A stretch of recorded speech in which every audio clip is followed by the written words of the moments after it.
नमस्कार. मी म्हटलं नमस्कार. नमस्कार आणि स्वागतम. आमचे बाबा गोव्याचे प्रख्यात नाट्यकर्मी देवीदास शंकर आमोणकर यांच्या या हीरक महोत्सवी वाढदिवसाप्रित्यर्थ आयोजित या छोटेखानी मैफिलीमध्ये तुम्हा सर्वांचं आम्ही मनःपूर्वक स्वागत करीत आहोत. याला मी कार्यक्रम म्हटलेला नाही आहे, मैफिल म्हटलेला आहे. कारण बाबांचं अवघं जीवनच एक मैफल आहे रंगमंचावरची. आणि ही रंगमंचावरची मैफल फक्त संवादाने सजलेली नाही आहे, जणू आयुष्याचं संगीत जीवन गाणं त्याने निर्माण केलेलं आहे. कारण संघर्षाच्या मुशीतून उभं राहिलेलं हे व्यक्तिमत्व आणि आयुष्यभर संघर्ष करता करता जीवन संगीताचा आनंद उपभोगलेलं हे व्यक्तिमत्व आहे. म्हणून या कार्यक्रमामध्ये त्यांच्या नाट्यकर्मी जीवनाचा आढावा घेतानाच संगीताच्या स्वरांचीही बरसात कार्यक्रमामध्ये व्हावी ही आमची मित्रांची इच्छा. आणि म्हणून सगळे मित्र एकत्र येऊन ह्या संगीताचा आनंद आपणास देत आहेत. त्यामध्ये बाबांचे परममित्र सदानंदजी आमोणकर, गोव्याचे नामवंत सतारवादक, आज सतारवादनाच्या मैफिलीतून या कार्यक्रमाला, या मैफिलीला सुरुवात करीत आहेत.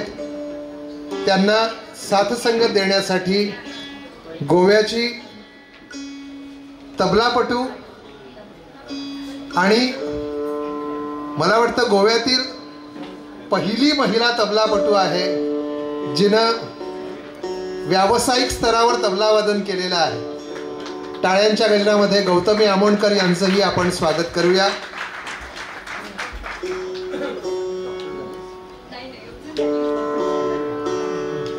चला तर सदानंद आमोणकर आणि गौतमी आमोणकर यांच्या या संगीत आविष्कारामधून या कार्यक्रमाला सुरुवात करूया. आपणा समोर सादर होतंय सतारवादन.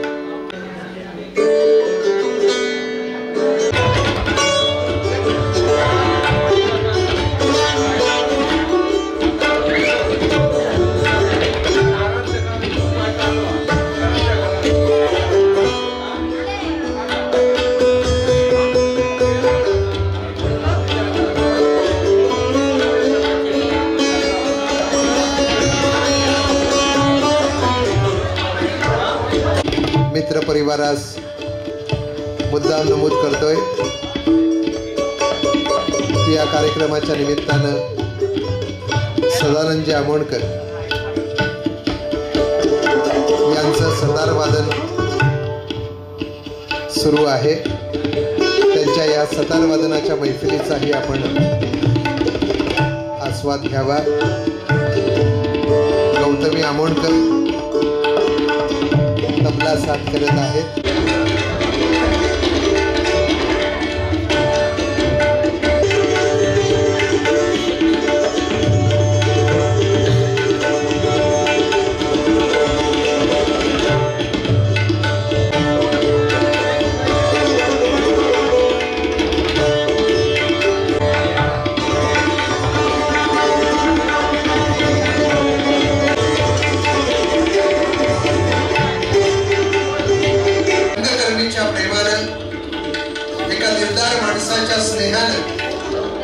आणि एका कुटुंबाच्या आपुलकीने आपण सगळेजण इकडे उपस्थित आहात.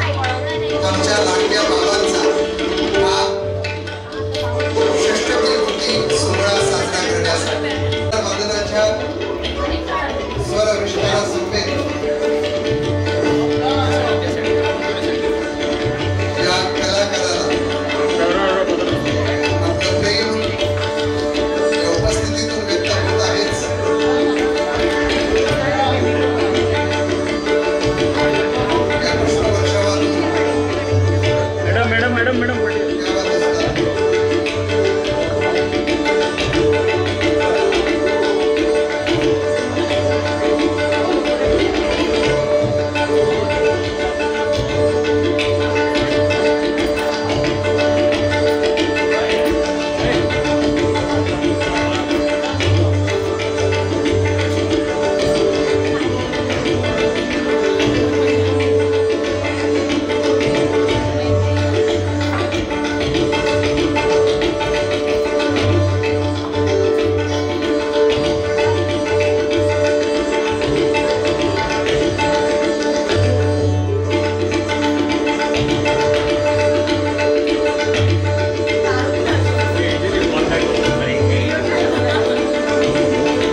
रसिक हो, या कार्यक्रमाच्या निमित्तानं आपणासमोर सादर होती ही सदानंदी सतार. तर दोन्ही कलाकारांचं मनपूर्वक अभिनंदन. गौतमी, तुला सुद्धा उदंड शुभेच्छा तुझ्या संगीत क्षेत्रामधील पुढील प्रवासाकरता. तर रसिक हो, नमस्कार. मी म्हटलं नमस्कार. पुन्हा एकदा तुम्हा सर्वांचं मनपूर्वक स्वागत. अजूनही खुळा हा नाद पुरेसा कैसा होईना, नाटक झाले जन्माचे का हो मनी येईना. हे आपण मराठी संगीत रंगभूमीवर हे गाणं ऐकतो आणि उभं आयुष्य नाटक नाटक नाटक.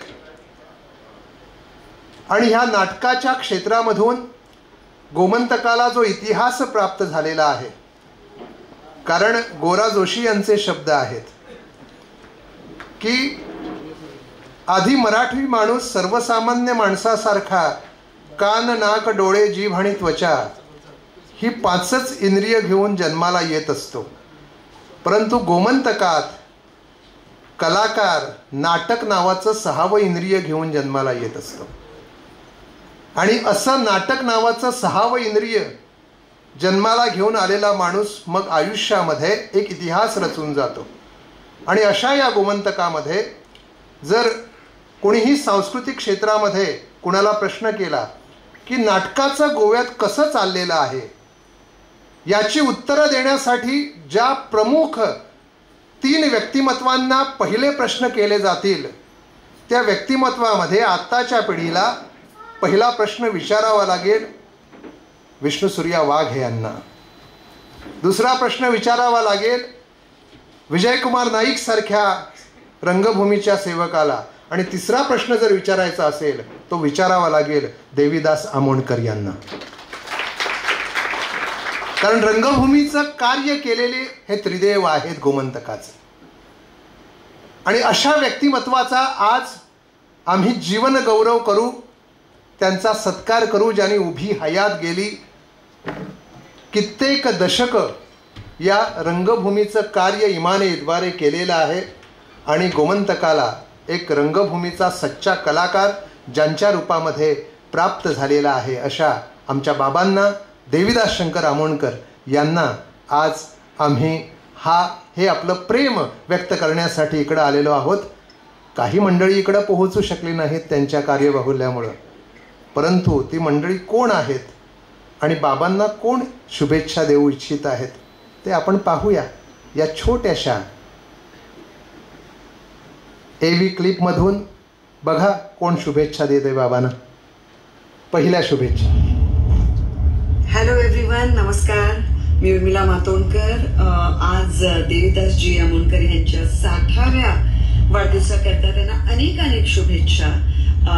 खूप छान वाटलं सगळं त्यांच्या व्यक्तिमत्वाबद्दल समजून, त्यांच्या प्रवासाबाबत जाणून. कारण का खूप कमी लोक इतकी भाग्य त्यांची आयुष्यामध्ये राहिली आहे. आणि हे सगळं करत असताना कुठेतरी सामाजिक भान त्यांनी पदोपदी राखलं. नाट्य संमेलनाचे अध्यक्षपासून अनेक अवॉर्ड्स मिळालेली आहेत आणि एक सुंदर असा प्रवास त्यांचा आजपर्यंतचा झालेला आहे. तर देवीदासजी, तुम्हाला वाढदिवसाच्या अनेक शुभेच्छा. आणि माझी आज तुमच्याकरता देवाकडे एवढीच प्रार्थना आहे की अशाच प्रकारे कलाकाराकरता अत्यंत महत्त्वाचं असतं प्रेक्षकांचं प्रेम, आदर आणि आपुलकी आणि टाळ्यांचा गजर. तर तो टाळ्यांचा गजर तुमच्या आयुष्यात चालू राहू द्या आणि हा प्रवास असाच खूप सक्सेसने आणि प्रेमाने भरलेला प्रवास असाच निरंतर चालू राहू दे. हे वर्ष तुमच्याकरता खूप खूप सुख समृद्धी आणि भरभराटीचं जावं. Happy birthday once again. Happy 60th and all the very best. नमस्कार. याच चित्रपट क्षेत्रामध्येच नव्हे तर संगीत क्षेत्रातील व्यक्तिमत्व, लोककला क्षेत्रामध्ये तर विनायकजी खेडेकर सारखं व्यक्तिमत्व आज बाबांना आशीर्वाद देण्यासाठी इकडं आलेलं आहे. आणि संगीत क्षेत्रामध्ये आम्हा सर्वांचं लाडकं व्यक्तिमत्व आज बाबांना खास शुभेच्छा देत आहे. कुणाला ऐकायचं आहे आपल्याला? आपण गेस करा. आणखी एक पद्मश्री किताबानं सन्मानित व्यक्तिमत्व आपणासमोर बाबांना खास शुभेच्छा व्यक्त करीत आहे आम्हा सर्वांचा लाडका कलाकार रेमो Fernandes. Especially wish and congratulate you because I know just how hard your life has been and how you rose to such heights. And I know that it's not easy, especially for someone like you.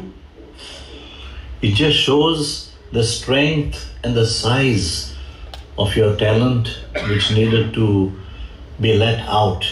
It's more than anything else. It's a love for your passion which made you fight all odds in order to let it off your chest. I know that feeling. It is not to gain fame or fortune that one does these things. It's like a flower cannot help giving out its perfume. It doesn't do it in order to get people's appreciation. It's part of the flower's nature. That you overcame all odds and obstacles to shine, and how you have shown in Goa and in India. Once again, only Porvinduka, Devidas Amonkar बाब. आपलं कर्तव्य आहे आणि नैसर्गिक जी देणगी आहे तेच देत आपण जगायचं आहे या इच्छेनं फुल सुगंध आपल्याला देत असतं. आणि बाबांनी तसंच केलं की माणसं उगाच मोठी होत नसतात. मला सुंदर कुणाचे तरी विचार आठवले. मला वाटतं धनश्रीताईंनी सांगितले होते. त्या म्हणत होत्या की आपण म्हणतो तो बरे वैल्यान घेऊन यायला. त्या म्हणतात परमेश्वराने प्रत्येकाला काही ना काहीतरी देऊनच खाली पाठवलेलं असतं. पण ज्याला ते आयुष्यामध्ये कळतं की आपल्याला काय दिलेलं आहे आणि त्यातून आपण जगाला काय द्यायचं आहे हे ज्याला नेमकं कळतं तोच माणूस देवीदासजी सारखा आयुष्यात मोठा होऊ शकतो. आणि म्हणून देवीदासजींचं हे कार्य, ज्याला शब्द अपुरे पडावेत असं कार्य, आणि देवीदासजीबद्दल बोलताना शब्द कमी कुणाला पडावेत अशा व्यक्तिमत्वाला, ज्याला आपण शब्दप्रभू मानतो, बघा तो शब्दप्रभू काय म्हणतोय. या मंचावरील सर्व मान्यवर आणि माझे मित्र देवीदास आमोणकर, आदरणीय बंधू भगिनी, स्वप्नांचा गाडा घेऊन जिथे रांगायचे आहे, स्वप्नांचा गाडा घेऊन जिथे रांगायचे आहे, तिथे शब्दांचा आधार घेऊन काय सांगायचे आहे, काय सांगायचे. मगापासून गेल्या 50 वर्षाच्या सगळ्या आठवणींचं मोहोळ देवीदासने जागृत केलं आणि त्या आठवणीशी निगडीत असलेला प्रत्येक जण आपापल्या विषयी. मी डॉक्टर अश्वनी गोवारला विचारला होता तर ते म्हणाले आप तो माहिर है, आप क्या कुछ भी बोलेंगे. माझी अडचण इथेच दूर केली की 2 मिनिटात करून टाका सांगितलं. त्यामुळे आणि बोलण्याला काही गंभीर राहिलेली नाही. पण देवीदासचं आयुष्य मी सांगितलं की त्या आयुष्याचा एक अत्यंत जवळचा साक्षीदार मी. त्याच्या अनेक वैचारिक सामाजिक संघर्षातला, कलात्मक संघर्ष यात्रेमधला एक साक्षीदार मी. आणि त्यामुळे मी खूप तसा त्याला जवळून ओळखतो. देवीदास हा खूप अंतर्मुख आहे. तो खूप विचार करतो. पण त्याला वेदना कधी होतात आणि तो घायाळ कधी होतो हे नेमकं बरोबर मला कळतं. अनेक गोष्टीमध्ये त्याला दंभ, खोटेपणा, दिखाऊपणा हा आवडत नाही. आणि मग अशी माणसं दिसायला लागली की तो जळतो आतून एक चिडकीचा हुंकार त्याचा येतो वेदनेचा, आणि तो मला बरोबर कळतो. मध्ये भटकत असता घेऊन फिरतो गाव, रोज भळभळे गावाकडच्या आठवणीचा ठाव. शहराचे व्यवहारी पक्के तोलून बघते नाती, आपुलकीच्या ओव्या गावाकडच्या उमऱ्यावरती. शहरामध्ये कितीही मस्ती, हवेत उडती पैसे, कष्टाची घामाची गावी फुलून येती कणसे. उंच उंच या इमारती पाहून दडपून जाते छाती, माझ्या चपला गावाकडची घेऊन फिरती माती, घेऊन फिरती माती. पण देवीदासच्या चपलांना आजही त्याच्या गावाची मातीच लागलेली आहे. आणि मला वाटतं कलेच्या संस्कृतीच्या क्षेत्रात पायांना माती लागलेले कलाकार जेव्हा येतात तेव्हाच ते आभाळाला गवसणी घालण्याची स्वप्न बघू शकतात आणि तेव्हाच ते आभाळाला हात लावू शकतात. आणि त्यामुळे आज आपण सर्वांच्या साक्षीने मी देवीदासला अनंत शुभेच्छा देतो. त्याने आज आहे याहून वरती जावं. मी मगाशीच सांगितलंय, माझी इच्छा आहे की त्याने आता राष्ट्रीय स्तरावर लोकांचे डोळे टिपले जातील असं काहीतरी कर्तृत्व करावं आणि त्याच्या कर्तृत्वाचा झेंडा आता गोव्याबाहेर भारतामध्ये भारताबाहेरही लागावा अशा शुभेच्छा मी त्याला देतो आणि थांबतो. बाबांनी दिलेल्या शुभेच्छांचं चीज केलं हे आपण गेली 10 वर्ष जाणून आहोत.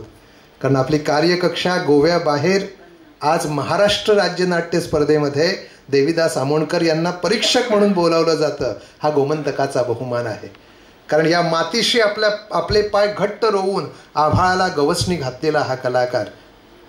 विष्णूबाबाच स्वतः म्हणत होते की thou art is made of mud, into the mud thou shalt go, let us sing the song of mud. ह्या मातीचं गाणं आपण गाऊया आणि विश्वामध्ये पुढं जाऊया. या गोमंत भूमीप्रती आपलं प्रेम व्यक्त करूया. म्हणून तर असेच कलाकार आज देवीदासजींना शुभेच्छा व्यक्त करत आहेत. आणि रंगक्षेत्रातील ज्यांना मानसन्मान पुरस्कार, राज्य सांस्कृतिक पुरस्कार प्राप्त व्यक्तिमत्व आहे, कला शुक्लेंदू या संस्थेचे एक आधारवड, रंगसन्मान प्राप्त व्यक्तिमत्व, गोव्याचे नामवंत नाटककार तर आहेच, प्रख्यात निवेदक, सूत्रसंचालक म्हणून ज्यांची आज गोव्यात आम्ही मंडळी ज्यांना आदर्श मानून आहोत असे डॉक्टर अजय वैद्य. पहिल्यांदाच देवीदासला त्याच्या हीरक महोत्सवी वाढदिवसाच्या शुभेच्छा देतो. देवीदासबद्दल जितकं बोलावं तितकं थोडं, याची मला पूर्ण कल्पना आहे.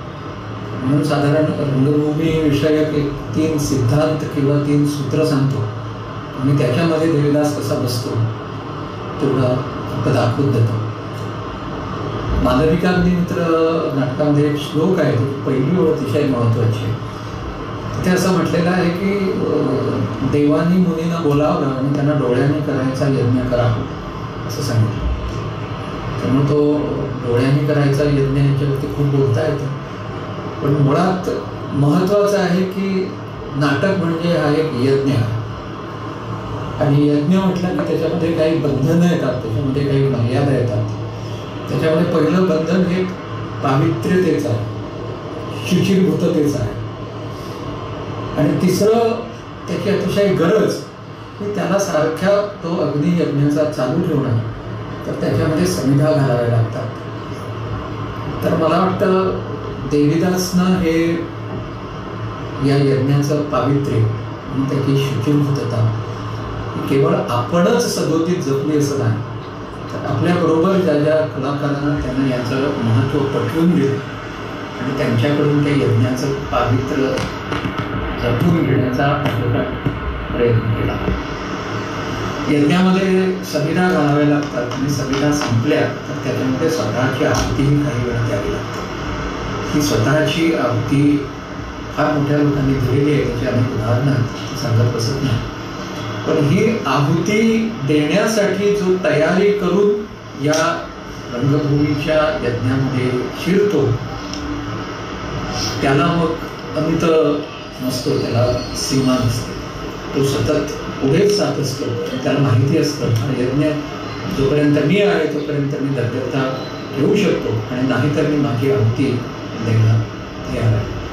देवीदासचं एकंदर त्याचं नाटकाबद्दलचं, त्याचं रंगभूमीबद्दलचे विचार त्याचे हे आहुती देण्याच्या तयारीचेच होते आणि त्याच तयारीनं तो या रंगभूमीच्या कामामध्ये शिरला असं माझे प्रामाणिक मत आहे. दुसरा एक सिद्धांत दाभेकर मास्तरांनी सांगितलेला. त्यांनी असं म्हटलेलं आहे की लेखक हा नाटकाला प्रकृती देतो, दिग्दर्शक त्याला आकृती देतो, कलाकार त्याला कृती देतो, तंत्रज्ञ त्याला अलंकृती देतो आणि हे सगळं जर का नीट असेल तर प्रेक्षक स्वीकृती देतो. देवीदास स्वतःच्या संस्थेमार्फत जी नाटकं, ज्या एकांकिका, जे प्रयोग केले त्यामध्ये हे सगळं त्यानं सांभाळलं. त्यानं नवीन लेखकांना तयार केलं, त्यांना नवीन कलाकारांना तयार केलं, त्यांना नवीन तंत्रज्ञान तयार केलं, त्यांना नवीन दिग्दर्शक तयार केले आणि म्हणून मग त्यानं जे काही रंगमंचावरती दाखवलं त्याला सगळ्या प्रेक्षकांनी स्वीकृती दिली. असं म्हणतात की गोव्यामध्ये नाट्यस्पर्धा या प्रत्येक संस्थेचं एक ध्येय असतं की त्याच्यामध्ये आपला क्रमांक यावा. मला वाटतं देवीदासनं नाट्यस्पर्धा या अंतिम ध्येय म्हणून कधी वापरली नाही. त्याचं ते साध्य नव्हतंच. त्यानं नाट्यस्पर्धेचा वापर केला तो एक साधन म्हणून, कारण त्याला जिथे पोचायचं होतं, जिथपर्यंत पोचायचं होतं तिथे पोचण्यासाठी म्हणून त्याने नाट्यस्पर्धांचा वापर केला आणि तिथे पोचायचा सर्वोदित प्रयत्न केला. जो माणूस सतत प्रयत्नशील असतो त्याला कुठलीही माघार घ्यायची गरज नसते. कुसुमाग्रजांच्या कोलंबसच्या गर्भगीत म्हणजे दोन ओळी मला आठवल्या की अनंत अणुची ध्येयासक्ती अनंत अणुची आशा किनारा तुला पांघराला. त्यामुळे ज्याची ध्येयासक्ती असते आणि ज्याची आशा ही नेहमी जागृत असते त्याला कधी किनारा नसतो. देवीदासच्या भूमीवरच्या गोमंतकी असेल म्हणजे बाहेरच्या असेल कृतीला कधीच किनारा नव्हता. अमर्याद अशी त्याची पोच होती. त्यानं गोव्याच्या रंगभूमीला अनेक नवीन नवीन आयाम दिले, अनेक नवीन नवीन परिमाणं दिली आणि त्याचं पछाडलेपण त्याच्या सगळ्या कलाकारांमध्ये आपल्याला दिसून येतं. नाटकाला जो माणूस करायला जातो त्याला पाठिंब्याची फार गरज असते आणि हा पाठिंबा घालून येतो. त्याची अर्धांगिनी ही त्याच्या सातत्यपूर्ण बरोबर असावी, सतत त्याच्या बरोबर असावी लागते. जयराम शिलेदारांनी पण त्याला एक नाजूक रेषा, ती रेषा आपल्याला समजून, ही फार अशी अदृश्य रेष आहे, पण ती रेष आहे. ती ज्याला सांभाळता आली नाही ते धड संसारही नीट करू शकले नाही आणि धड नाटकही नीट करू शकले नाही. हा इतिहास आहे. मला वाटतं देवीदासनं ही अदृश्य दिसणारी पिसट असणारी अशी रेषा फार उत्कृष्टपणे सांभाळली. की नाटक करता करता त्यांना संसारामध्ये त्याचं कधी दुर्लक्ष झालं नाही आणि संसार पूर्ण जबाबदारीने सांभाळताना त्याचं नाटकाकडे कधी दुर्लक्ष झालं नाही. त्याच्या संस्थेमधून त्यांना अनेक नवीन लोकांना शिरकाव करून दिला. त्यांच्या मर्यादा, त्यांच्या क्षमता त्यांना योग्य पद्धतीनं ओळखल्या आणि म्हणून त्यांच्याकडनं उत्तमोत्तम कामं त्यांच्या शक्तीनुसार त्यांना करून घेतली आणि म्हणून त्याच्या सगळ्या कलाकृतींना रसिकांनी, प्रेक्षकांनी, परीक्षकांनी योग्य असा प्रतिसाद दिला. स्वतःच्या क्षमतेवर, स्वतःच्या मर्यादावर पूर्णपणे विश्वास असलेला आणि त्या ओळखलेल्या असा हा कलाकार आहे. आणि जो माणूस स्वतःला ओळखू शकतो त्याच्या क्षमतेला मर्यादा. देवीदास त्यांच्यापैकी एक आहे. सुरुवातीच्या काळामध्ये आम्ही दोघांनी एकत्र काम केले आणि त्याच वेळेला आम्हाला सगळ्यांना असं वाटलं होतं की देवीदासच्या मर्यादा त्यांना ओळखलेल्या आहेत, त्याची क्षमतेची त्याला जाणीव झालेली आहे. त्यामुळं हा आता जी झेप घेणार आहे ती अतिशय उंच अशी गोमंतकाच्या रंगभूमीच्या इतिहासामध्ये अतिशय उंच अशी झेप ठरणार आहे. त्यांना आपल्या रंगभूमीच्या कारकिर्दीमध्ये एकंदर गोव्याच्या सांस्कृतिक जीवनाच्या कारकिर्दीमध्ये डॉक्टर साहेबांनी काय सुंदर विचार निर्माण केलेले आहेत. रसिको, असे जवळजवळ 30-35 व्हिडिओ आहेत. सगळे काही आज तुम्हाला आम्ही दाखवू शकत नाही, पण त्याबाबत पाहता पाहता लक्षात आलं की आणखी एक व्हिडिओ जो अत्यंत महत्त्वाचा आहे. देवीदासजींचा एक वेगळा स्वभाव त्या व्यक्तिमत्वानं आपल्या मनोगतातून व्यक्त केलेला आहे आणि मराठी रंगभूमीचा, गोमंतकीय रंगभूमीचा हे व्यक्तिमत्व ज्याने हे विचार व्यक्त केलेले आहेत, मी त्यांना नेहमी त्यांच्याबद्दल बोलायचो की मराठी रंगभूमीचा हा आमचा राजहंस आहे. कारण हंस संगीत नाट्यमंडळ विश्वनाथ नाईक यांचे सुपुत्र ज्यांनी उभं आयुष्य नाटकाकरता वेचलं, ते कुटुंबच असं होतं की ज्याने घराबाहेरचं पहिलं पाऊल रंगभूमीवरच पडावं या उद्देशानं अंगणाचीच तालीम जागा करून टाकलेली होती. आणि असं विश्वनाथ नाईक यांचं कुटुंब आणि त्यामधला राजहंस दुसरा तिसरा कोणी नाही आहे, विजयकुमार नाईक. विलास आमोणकर एक रंगकर्मी म्हणून सगळ्यांनाच माहिती आहे. जर रंगकर्म गेले अनेक वर्ष जे चालले तर सगळेच जाणतात की किमान रंगभूमीच्या संदर्भात असलेले सगळेच माणसं. मला तो रंगकर्मी म्हणून जेवढा भावला त्याच्यापेक्षा माणूस म्हणून जास्त भावलेला आहे. मित्र आहे माझा गेले अनेक वर्ष. मी ज्यावेळेला महासंघाच्या माध्यमातून आम्ही जास्त जवळ आलो आणि तो महासंघ नंतर कोसळला तरी आम्ही जवळच आहे. तेव्हा देवीदासनं वसंतदा हे जेव्हा बगटात नाटक केलं त्यावेळेला मी त्याच्याबरोबर होतो आणि त्याच्यात नवीन नवीन मुलं त्यानं रंगमंचावर आणलेली त्यांना घडवलेलं मी बघितलं. जी मुलं नंतर त्याच्यावर उलटल्यानंतर त्यांना स्वतः 14 वर्ष तन धन खर्च करून उभं केलेला संघ त्याला सोडावा होता तर नव्यानं सुरुवात केली त्याचाही मी साक्षीदार आहे. आणि त्यावेळेला मी देवीदासचं बघितलं की त्याची जिद्द मला हे करायचं आहे म्हणजे करायचं आहे त्यासाठी काय काय प्रयत्न करावा लागतो हे सगळे मी करणार आहे हा त्याच्यातला एक महत्त्वाचा गुण त्यावेळेला पूर्णपणे अधोरेखित होत गेला. अगदी वाईट परिस्थितीशी विशेषतः आर्थिक परिस्थितीशी झुंजत त्या माणसानं आपल्यातला नट जागा ठेवला, आपल्यातला कलाकार जागा ठेवला, आपल्यातला आयोजक जागा ठेवला, आपल्यातला रसिक जागा ठेवला. त्यापेक्षा फार महत्त्वाचं म्हणजे त्या आपल्यातला माणूस जागा ठेवला. देवदास आणि माझ्या कुटुंबाचे खूप चांगले संबंध आहेत.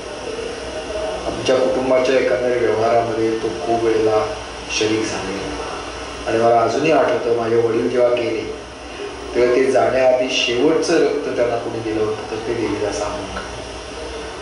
आणि त्यानंतरही आमच्या सुखदुःखामध्ये तो नेहमीच आमच्या बरोबर राहिलेला. म्हणजे आई गेली त्यावेळेला तो बरोबर होता, माझा भाऊ गेला त्यावेळेला तो बरोबर होता. ते नातं जपणं हे त्याचं अजून एक वैशिष्ट्य आहे. तो माणूस जी नाती जपायची असतात ती मनसोक्तपणे जपतो आणि जी तोडावीशी वाटतात ती झटक्यात तोडून पडतात. त्याला सडेतोडपणा तो खूप वेळेला काही लोकांना आवडत नाही म्हणण्यापेक्षा तो सडेतोडपणा सहन करण्याची ताकद असते. पण मला तो भावतो त्यामुळे मला देवदास जास्त आवडतो की आजच्या जगात सगळे असे मिथ्ये बनत असताना एक असा माणूस जो आहे जो कुठलीही गोष्ट त्याला आवडली नाही तर तो सरळ सरळ त्याला विरोध करणारा मग समोर कुणी असू दे मुख्यमंत्री असू दे तर पंतप्रधान असू दे त्याला फरक पडत नाही. इतकं स्वतःचं स्वातंत्र्य जोपासणारा देवीदास त्याच्या सडेतोड स्वभावामुळे मला अजून आवडतो. गोमंतक मराठी अकादमीच्या व्यवहारामध्ये सदस्य म्हणून आम्ही बरोबर होतो, कार्यकारिणी सदस्य म्हणून बरोबर होतो. आम्ही पुजलेल्या व्यक्तिमत्वांचा थोटेपणा आमच्या जेव्हा जेव्हा लक्षात आला तेव्हा तो थोटेपणा आम्ही अधोरेखित करून त्या त्या माणसांना त्यांची जागा सांगून देण्याची क्रिया जी आहे ती आमच्याकडून घडलेली आहे. देवीदासांनी मी तिथे आम्ही बरोबरीनं काम केलं. नाही आवडलं नाही आवडलं, नाही पटलं नाही पटलं, भले समोरचा माणूस किती विद्वान असू दे त्याचं सगळं खरं असतंच असं नाही. हे मनात ही संकल्पना मनात आमच्या तेव्हाही होती आजही. देवदास रंगकर्मी माणूस मित्र सखा वेगवेगळ्या भूमिकेतून आयुष्य जगतो आणि खऱ्या अर्थानं जगतो. नुसतं प्रवाहाबरोबर वाहत राहणं त्याला कधी आवडलं नाही, त्यानं कधी केलं नाही आणि त्याच्या वाट्याला नेहमीच उलटा प्रवाह झालेला आहे. आणि त्या उलट्या प्रवाहाशी 4 हात करत हा माणूस 7 समुद्रापलीकडे जाण्याची झुंज अजूनही मनाशी बाळगून आहे. देवदासच्या 50शीला मनपूर्वक अभिनंदन आणि शतकासाठी हार्दिक शुभेच्छा.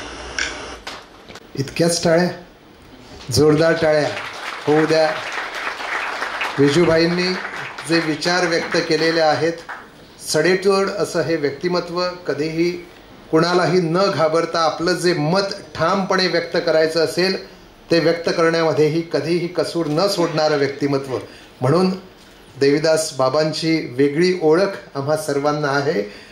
आज ह्या व्यक्तिमत्वाचा हा षष्टब्दीपूर्ती सोहळा हिरक महोत्सव आम्ही साजरा करीत आहोत.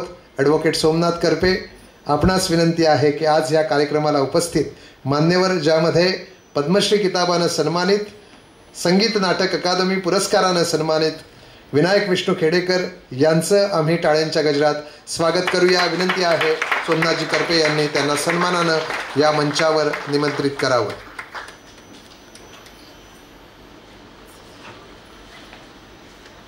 तसंच त्याच्याबरोबर दीप प्रज्वलनाला डॉक्टर मनोज कामत, किशोर केशव नाईक गावकर आणि देविदास बाबा यांनी दीप प्रज्वलन करून या कार्यक्रमाची सुरुवात करावी अशी विनंती.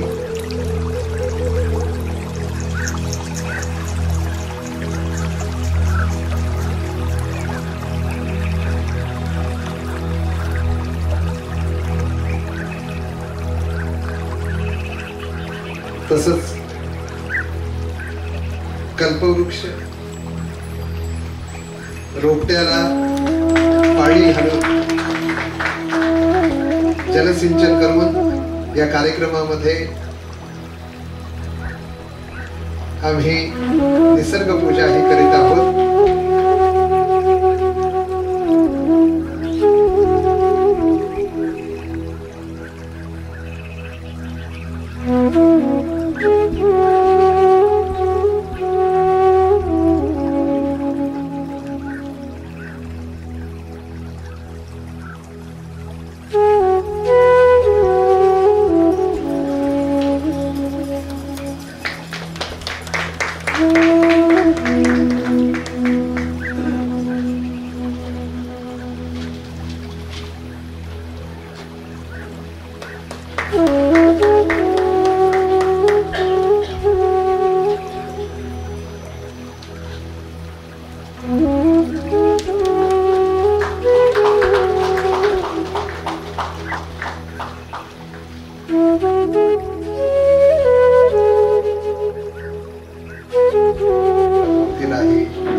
पुष्पांजली अर्पित करत आहोत.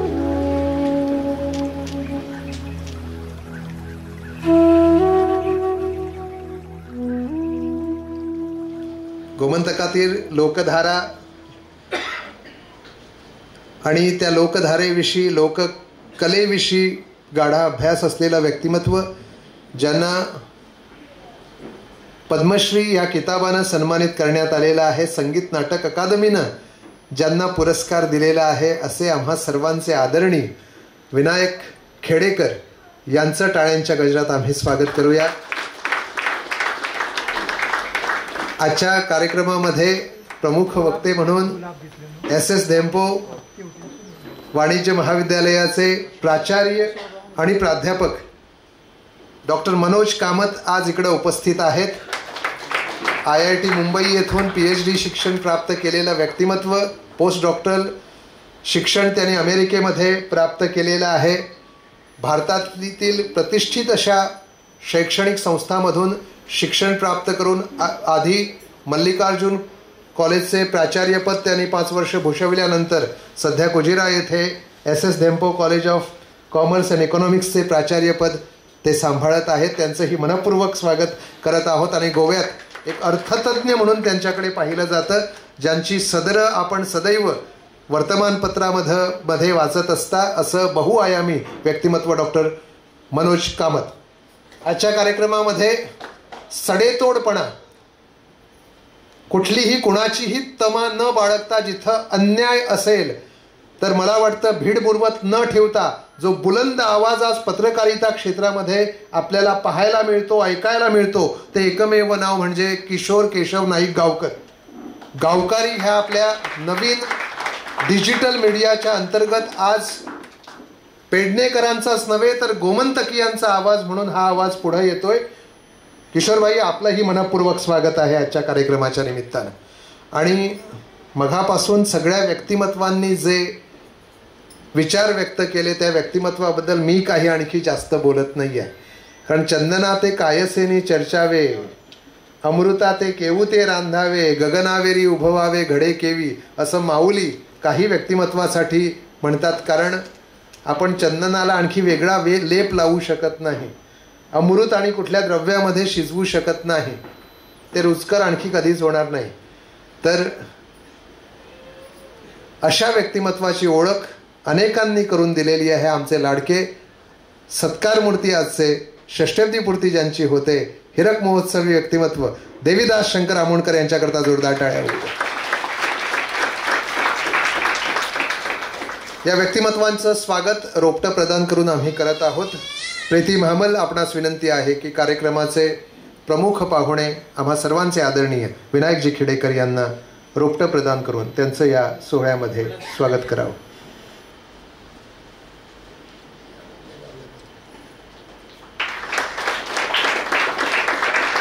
डॉक्टर रुचा आमोणकर, आपणास विनंती आहे की आपण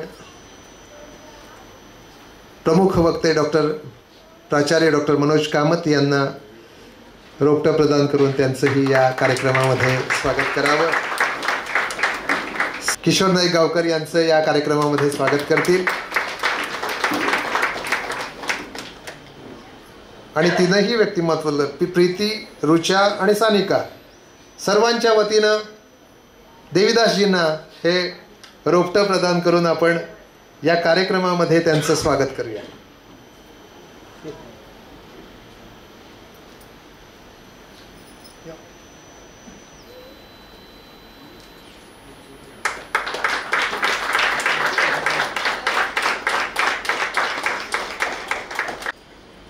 आजच्या कार्यक्रमामध्ये बाबांना शुभेच्छा व्यक्त करण्यासाठी तुम्ही सगळेजण आलेला आहात आणि तुमच्या शुभेच्छा आपल्या शब्दामधून व्यक्त करण्यासाठी काहींना आम्ही इकडं बोलवलेलं आहे. आणि त्यापैकी किशोरभाई, आज तुम्ही पहिल्यांदा व्यासपीठावरनं आपल्या शुभेच्छा व्यक्त करायच्या आहेत. आपणासमोर गावकारी या डिजिटल मीडियाचे सर्वेसर्वा किशोर केशव नाईक गावकर. नमस्कार. सर्वात प्रथम आजच्या या सुंदर अशा कार्यक्रमाचे यजमान, त्यांच्यामुळे आम्ही सगळेजण एकत्र आलेलो आहोत, ते म्हणजे आमचे मित्र, मार्गदर्शक,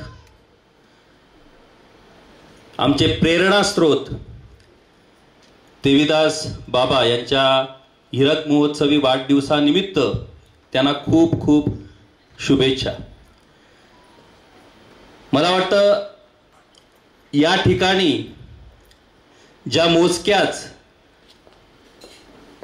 म्हणजे गोविंद भगत यांनी आपल्या शब्दांतून एक चैतन्यमय वातावरण या ठिकाणी तयार केलेलं आहे आणि त्याच शब्दांना अनुरूप अशा पद्धतीनं ज्या काही मोजक्या शुभेच्छा आम्ही व्हिडिओवरती बघितल्या, त्या बघितल्यानंतर त्या वेगवेगळ्या मान्यवरांनी ज्या काही आपल्या प्रतिक्रिया बाबांबद्दल तिथे व्यक्त केल्या, त्यातून त्यांचं संपूर्ण व्यक्तिमत्व आणि त्या व्यक्तिमत्वाचे वेगवेगळे कंगोरे आपल्याला पाहायला आणि ऐकायला मिळाले.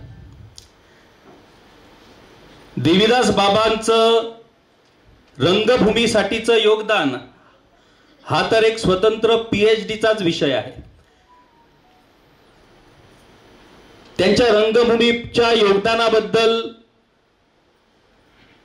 आदरणीय स्वर्गीय विष्णू वाघ हे बोलले. त्याच्यानंतर डॉक्टर अजय वैद्य, विजयकुमार नाईक यांनीही आपलं मनोगत त्या ठिकाणी व्यक्त करून त्यांचं रंगभूमीवरचं योगदान याच्याबद्दल मला वाटतं देवीदास बाबांच्या रंगभूमीच्या योगदानाबद्दल कुणी सांगायची गरज नाही, ते सर्वश्रुत आहे.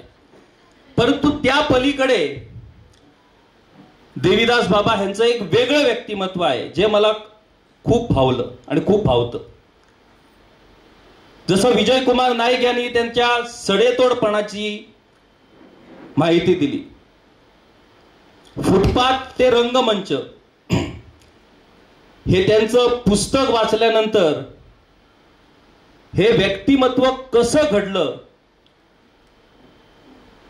कुठल्या संघर्षमय परिस्थितीला तोंड देत घडलं, याची पूर्ण माहिती त्या पुस्तकातून आपल्याला मिळत असते.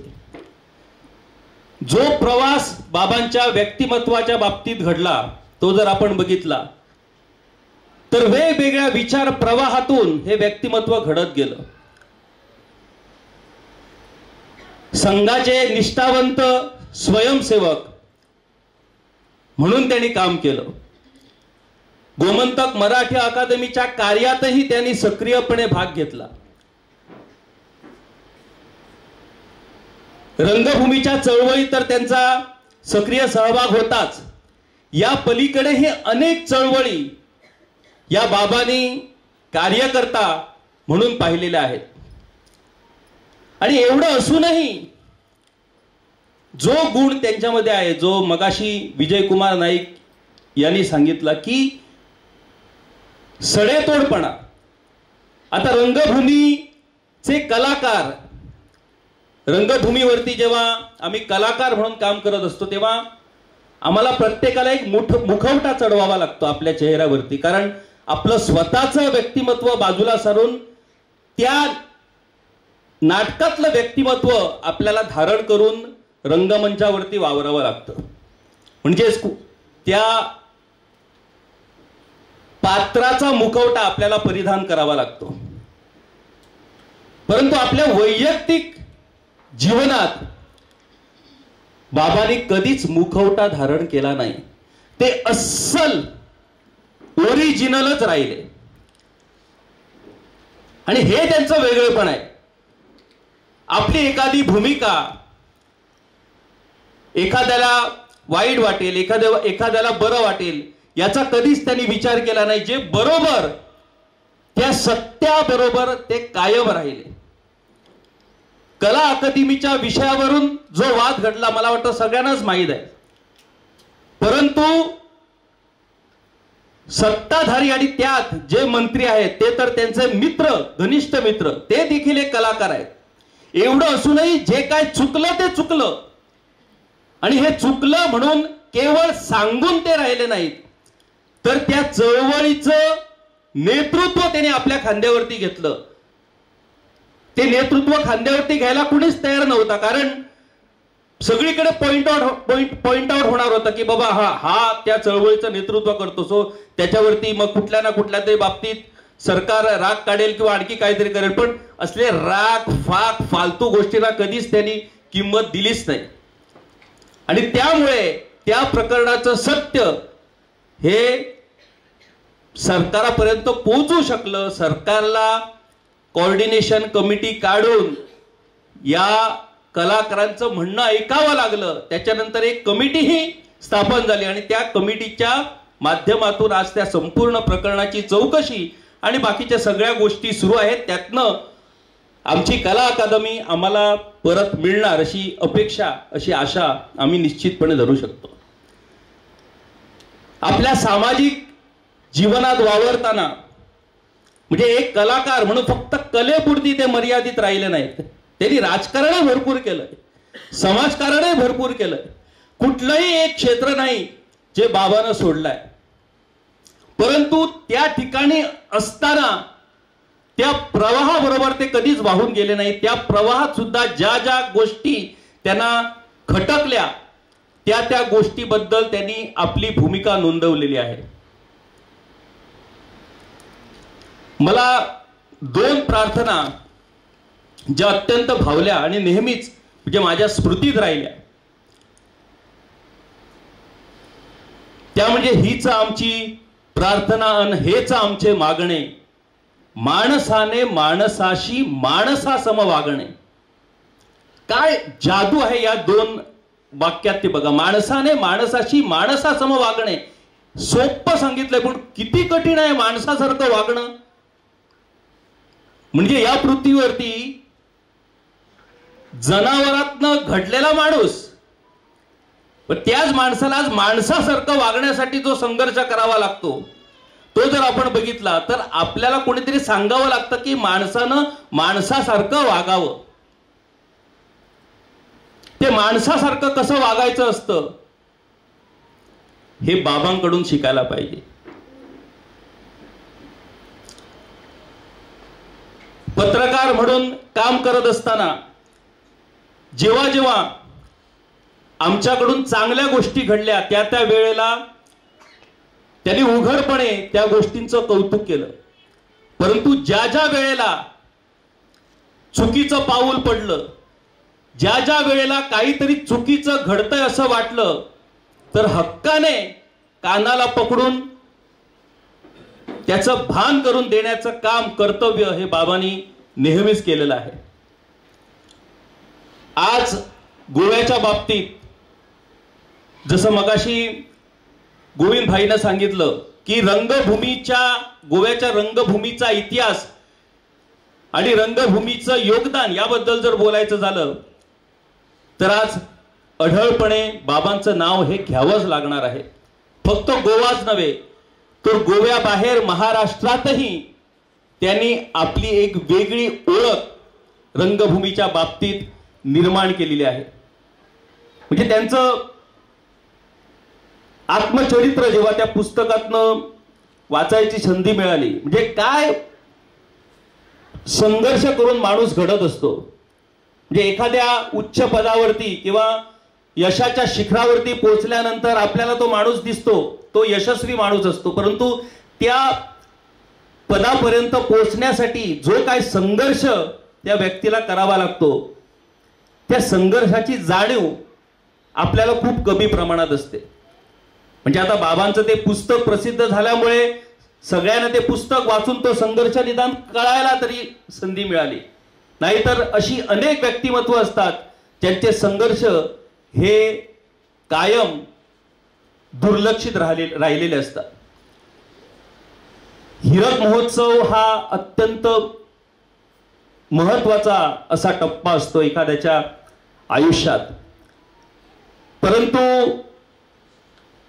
ज्या रंगमंचावरती बाबांनी इतकी वर्ष काम केलं, जे अनेक कलाकार घडवले, अनेक लेखक घडवले. मगाशी विष्णू वाघांचे विचार आम्ही बाबांबद्दलचे ऐकले. विष्णू वाघांचं नाटक, विष्णू वाघांच्या एकांकिका या कायम बंडखोरी वृत्तीचा संदेश देणारे अशा पद्धतीच्या त्यांच्या एकांकिका आणि त्यांची नाटकं आणि त्यांचं दिग्दर्शन हे नेहमीच बाबा करायचे. रुद्रेश्वर संस्था ही विष्णू वाघांची सगळी नाटकं घेऊन रुद्रेश्वर संस्था याची एक नवा विचार आपल्या नाट्यकृतीतून ते देत होते. आज या हीरक महोत्सवाच्या टप्प्यावरती आल्यानंतर केवळ नाटक या रंगमंचा पुरती मर्यादित त्यांना आता राहता येणार नाहीये. हा समाज हाच एक आता रंगमंच बनलेला आहे आणि या समाजातल्या प्रत्येक घटकाला आज कुणीतरी दिग्दर्शित करण्याची गरज आहे. आज जो तो कलाकार या रंगमंचावरती जो वावरतोय त्याला काहीच धरबंद राहिलेला नाही, कलेच्याही मर्यादा राहिलेल्या नाहीत आणि माणुसकीच्याही मर्यादा राहिलेल्या नाहीत. आणि त्यामुळे त्या कलाकाराला योग्य पद्धतीनं दिग्दर्शित करून समाजासाठी, आपल्या राज्यासाठी, आपल्या राष्ट्रासाठी कशा पद्धतीनं चांगली भूमिका तो वठवू शकतो त्याचं दिग्दर्शन करण्याची गरज आहे. आणि त्यामुळे बाबांच्या रंगभूमीच्या योगदानासाठी त्यांना शुभेच्छा तर मी देणारच. आता तर हीरक महोत्सवानंतर त्याला जास्त मला वाटतं त्याची व्याप्ती वाढणार आहे, कारण आता ते मोकळेपणाने नव्या कलाकारांना घडवू शकणार आहेत. परंतु एक पत्रकार म्हणून त्यांच्यातला जो समाज कार्यकर्ता आहे, आपल्या समाजात ज्या चुकीच्या गोष्टी घडतायत, ज्या वाईट गोष्टी घडतायत, त्या गोष्टीबद्दल सडेतोडपणे बोलणारी लोक खूप कमी आहेत. मला नेहमीच पत्रकार म्हणून मला नेहमीच लोक विचारत असतात, अरे तू एकटाच बडबडताय मरे, हाड मरे कोणाला तरी इंटरव्ह्यू कर मरे. आता इंटरव्ह्यू जर करायची झाली तर त्या समोरच्या माणसानं बोलावं लागतं, पण तो बोलायलाच जर तयार नाही तर मग एक पात्रीच अभिनय करावा लागतो आणि तो एक पात्री अभिनय मग आम्हाला वठवावा लागतो. मग लोक म्हणतात तुलाच कशाला मिळत नाहीत, त्यांना कसे मिळतात. आता त्यांना कसं मिळतात ते त्यांचं नाटक ऑलरेडी दिग्दर्शित असतं, माझं नाटक ऑलरेडी दिग्दर्शित नसतं. त्यामुळे आमच्या दिग्दर्शनाखाली इंटरव्ह्यूला खूप कमी लोक तयार होत असतात. मग आम्हाला एक पात्रीत अभिनय करून ते नाटक पार करावं लागतं. पण आज हिरक महोत्सवानंतर मला हक्काचा कलाकार मिळणार आहे आणि हक्काच्या कलाकाराबरोबर एक पात्रीचं 2 पात्री नाटक होणार आहे. आणि हे 2 पात्री नाटक या समाजातल्या अनेक चुकीच्या गोष्टी ज्या सध्या सुरू आहेत त्या गोष्टी जर काही प्रमाणात जाग्यावरती पडल्या, आपलं राज्य, आपलं राष्ट्र आणि हा समाज योग्य पद्धतीनं मार्गक्रमण करण्यासाठी मला हक्काचा कलाकार आता मिळणार आहे. आणि त्या कलाकारासाठी मी पूर्णपणे आतुर आहे. त्या कलाकारासोबत या सगळ्या गोष्टी योग्य पद्धतीनं पुढे नेण्यासाठी आज या ठिकाणी बाबांच्या या वाढदिवसानिमित्त अनेक मान्यवर वेगवेगळ्या क्षेत्रातले, केवळ रंगभूमीच नव्हे तर विविध सामाजिक राजकीय क्षेत्रातील अनेक मान्यवर या ठिकाणी उपस्थित आहेत. बाबांचं रंगभूमीचं योगदान याच्यावरती बोलायला मी खूप छोटा आहे. पण आज मी पत्रकार नसतो तर रंगभूमीवरचा कलाकारच असतो, कारण नाटक हा माझा आत्मा आहे. काही प्रमाणात या नाटकाचा उपयोग मला पत्रकारितेत झाला ही गोष्ट वेगळी, पण मी पत्रकार जर आज नसतो तर एक कलाकार म्हणूनच आज कुठेतरी असतो, कुठल्या तरी संस्थेमध्ये. बाबांच्या या पुढच्या प्रवासाला आमच्या खूप खूप शुभेच्छा. त्यांना परमेश्वर चांगलं आयुष्य प्राप्त करून देव आणि त्यांच्याकडनं या पुढच्या प्रवासात असं भरभराटीचं कार्य घडो, रंगभूमीच्या बाबतीतही आणि सामाजिक कार्याच्या बाबतीतही, जेणेकरून त्यांच्या त्या कार्यातून काहीतरी चांगलं घडत राहो अशी इच्छा मी व्यक्त करतो. आज मला या ठिकाणी आमंत्रित करून हा त्यांच्या प्रतीचे विचार मांडण्याची संधी मला प्राप्त करून दिल्याबद्दल मी बाबांचा आणि इथे त्यांचे जे मित्रमंडळ आहेत त्यांचं खूप खूप आभारी आहे. आणि बाबांना पुन्हा एकदा हिरक महोत्सवाच्या वाढदिवसाच्या शुभेच्छा देतो आणि माझे हे 2 शब्द संपवतो. धन्यवाद.